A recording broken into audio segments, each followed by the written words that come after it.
Hello friends, నిన్న chocolate వీడియోకి అయితే మంచి రెస్పాన్స్ ఇచ్చారు. అలాగే ఈ వీడియోకి కూడా మంచి రెస్పాన్స్ ఇస్తారనుకుంటున్నాను. ఒక విధంగా చెప్పాలంటే నిన్న వీడియోకి ఇది పార్ట్ 2 లాగా అనమాట, కంటిన్యూషన్ వీడియో.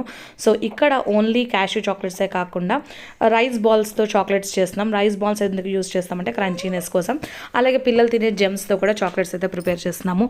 ఇక్కడ చేస్తున్న ఇది మొత్తం కూడా మా ఊళ్ళో క్రిస్మస్ థీమ్కి సంబంధించింది. Like star, bell, Santa Claus, tree, leaf ఇవన్నీ కూడా కవర్ అవుతాయి అనమాట ఇందులో.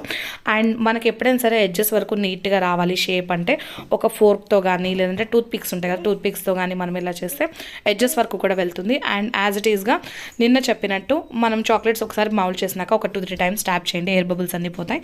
నెక్స్ట్ నార్మల్ రిఫ్రిజిరేటర్లో పెట్టి ఒక 1 అవర్ ఉంచేస్తే ఈజీగా డీమోల్డ్ చేసుకోవచ్చు. నెక్స్ట్ మీకు నచ్చిన గిఫ్ట్ రేపర్స్తో చక్కగా ప్యాక్ చేసుకొని గిఫ్ట్ ప్యాక్ చేసి ఫ్రెండ్స్కి, ఫ్యామిలీ మెంబర్స్కి కూడా మనం గిఫ్ట్ చేయొచ్చు.